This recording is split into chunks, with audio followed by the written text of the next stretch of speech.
Nacido. ¡Gloria a Él! Seguimos participando del resplandor de la Natividad. Es un resplandor que surge de una oscura cueva de la entraña de la tierra. Es en esa entraña de la tierra donde Dios se ha manifestado, ha nacido como un niño.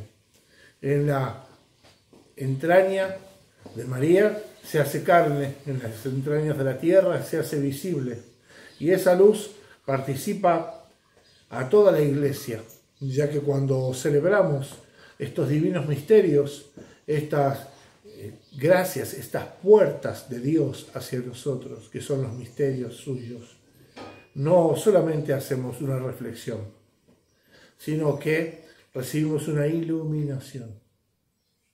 De hecho, estamos camino hacia la celebración del bautismo del Señor. Bautismo del Señor, teofanía, manifestación de Dios, en la cual se hace audible y visible por primera vez la Santísima Trinidad. Se verá cómo el Padre, con la voz, el Espíritu en forma de paloma, sobre el Hijo venido en la carne, por primera vez se manifiesta la Trinidad como tal, el secreto del mismo Dios. Visibles solos para los cuales aquellos que fueron hechos dignos por Dios, una gracia. Sin embargo, nosotros no somos menos que ellos, ya que participamos de la plenitud de todo eso. Recibimos a manos llenas la gracia del Espíritu Santo. Y este domingo, previo a la teofanía, ya nos va ilustrando sobre esto. En un principio, en los primeros tiempos de la Iglesia, durante los primeros siglos, la fiesta de la teofanía juntaba todo, es justamente la manifestación de Dios. ¿Qué manifestación de Dios? Dios venido en la carne, nacido en Belén, la llegada de los magos, Dios manifestado al mundo a partir de su bautismo en el Jordán. Es una manifestación de Dios. Luego la Iglesia, creciendo en piedad y en ilustración acerca de este misterio, fue desglosando en un tiempo aproximado de 2 semanas toda una serie de luminarias que van ilustrando el camino que hemos de recorrer. Si hemos de seguir a Cristo, hemos de recorrer este camino. De esta manera, aquello que celebramos no se fundamenta en nuestra percepción de las cosas. No está limitado por lo que sabemos o por lo que no sabemos. No está supeditado a nuestro juicio. Nos es ofrecido a mano llena por el misterio de Dios en la Iglesia. De Dios aprendemos, no nos sentamos en un banquillo de juicio para que nos explique qué es todo esto. La Iglesia es una madre que nos nutre. No somos nosotros la que le da sentido, sino que es ella la que nos inserta en el misterio de Dios. Y aquí que cuando estamos viendo esta imagen que se aproxima cada vez más, Juan, el precursor y bautista del Señor, en el curso del río Jordán, está llamando a todos a la penitencia, a la conversión. Están todos expectantes, aquellos que están buscando a Dios, ya sea que hayan llevado una vida conforme a la ley de Moisés o no, o contraria a ella, todos andan deambulando, buscando a alguien que los lleve a ese saque de la indigencia espiritual en que se encuentren y les revele a Dios que viene. Fijémonos, hace 2000 años, aquellos, como decíamos, tanto ilustrados por la práctica de la ley, como aquellos que estaban afectados por el pecado, ambos eran conscientes de que no alcanzaban lo que tenían y estaban buscando denodadamente la salvación. Había un hambre de Dios que se dirigía hacia Dios. Hoy nos encontramos que a veces en nuestros tiempos hay un empacho de Dios. Cuando queremos acercarnos a Dios, generalmente tendemos a portarnos como esas criaturas mañeras que solamente quieren comer lo que les gusta, cuando les parece y si quieren. Y solamente así toleramos algo de lo que se nos da. ¿Por qué? Porque no tenemos humildad y no reconocemos nuestra necesidad. podemos pasar meses, años sin confesarnos, porque la verdad es que nuestro alma no tiene más mínima inquietud en su conciencia, ni siquiera podemos decir tenemos conciencia moral. Así de la misma manera pasamos con todas las cosas, aún teniendo instrucción y fuerza sobre eso. No apetecemos más. Nos conformamos con lo que tenemos. Ahora es así, en el orden material nos esmeramos por demás, en lo que sea.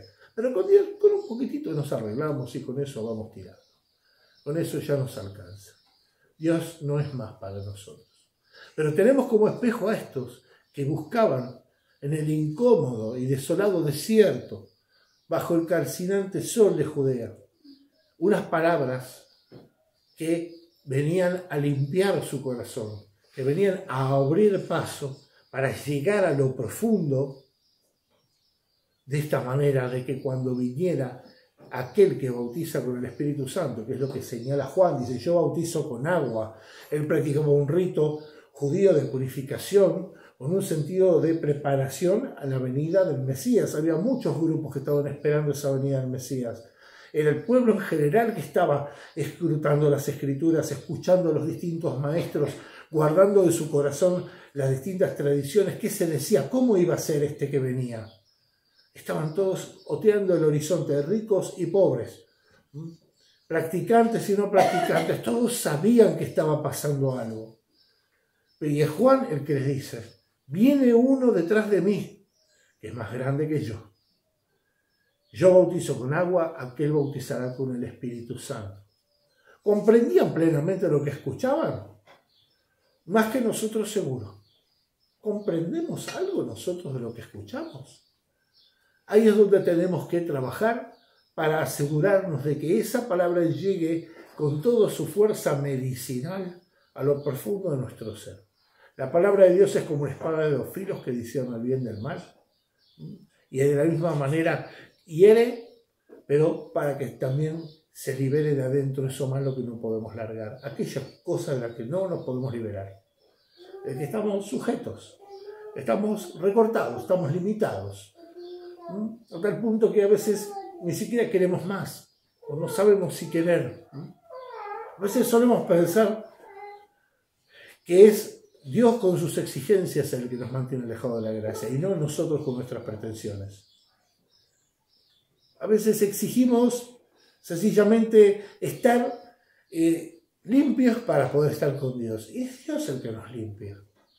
Pretendemos venir con algo en las manos, y la verdad es que es Dios el que tiene para darnos todo lo que necesitamos y mucho más.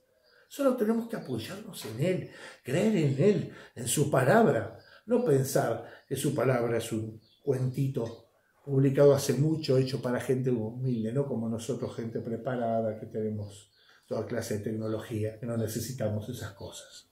Así pensamos a veces, o así sentimos. Por eso, queridos hermanos, esta es una oportunidad para que la palabra de Dios, como una espada de doble filo, nos libre de aquello que nos está impidiendo entregarnos a mano llena a Dios y vivir la abundancia de esa alegría, de esa fe, de esa fuerza, de esa esperanza, de ese amor, de esa caridad que brota, que nos permite librarnos de todo aquello que tantas veces nos pesa. ¿Cuánto nos cuesta perdonar? ¿Cuánto nos cuesta también que nos perdonen? Reconocer que tenemos que pedir. ¿Cuánto nos cuesta dejar a veces cosas atrás que no tienen sentido y lo sabemos? Nos falta esa abundancia del amor de Dios que viene a nosotros. Abundancia que solamente aquel que murió en la cruz y que resucitó entre los muertos puede darnos. Solamente Él, ningún otro alguien. Y es una cuestión de experiencia. ¿Y cómo es esa experiencia? Dentro del tejido de la iglesia. Cuando yo comulgo porque soy parte de la iglesia. Recibo el cuerpo de Cristo porque estoy en el cuerpo de Cristo. No lo recibo a título individual. Lo recibo yo individualmente por ser parte de algo más grande que es la iglesia. Es un cuerpo físico y espiritual. Que está en el tiempo, en la historia y en la eternidad. Que reina, que purga y que camina. Que evangeliza en el mejor de los casos, a los 4 rincones de la tierra, que viene el Salvador. Porque ahora, así como Juan decía, viene otro detrás de mí, que bautiza en el Espíritu Santo, hoy podemos decir, viene otro detrás de nosotros. Pero vuelve victorioso para instaurar las cosas de acuerdo a su amor, viene como justo juez. Viene como aquel que pesa todas las cosas, aquel que restaurará todo como debe ser. Nosotros también tenemos un motivo para mirar, otear hacia el horizonte, esperando a ver si viene o no viene. Y esa tensión es la que nos permite salirnos de la tensión a la que nos sujetan como cuerdas las obligaciones del mundo. No porque no sean importantes, sino porque no son lo más importante. Una vez que podemos poner el corazón en Dios, podemos poner a Jerusalén por encima de todas nuestras alegrías, como dice el Salmo. De la misma manera, ahí es donde todas las demás cosas se acomodan. ¿Cuántos pesos, cuántas fatigas serán quitadas de nosotros cuando podamos cargarnos del único yugo que es llevadero y cuya carga es ligera? Preparándonos para la gran bendición de las aguas que realizaremos el día 18, en lugar a difundir, después diremos dónde se hará y cómo se hará. Será también una bendición, sabemos muy bien cómo participamos de esa bendición, sabemos que mejora nuestra salud, también que dispone nuestra alma para tener mejor disposición hacia Dios. Se hace presente toda esa misma gracia que el Señor derramó en el Jordán sobre las aguas, haciéndolas capaces de dar vida. Pues en su nombre son portadoras de la vida eterna. Amén. Que la Santísima Madre de Dios nos guíe hacia el camino de su Hijo. Amén.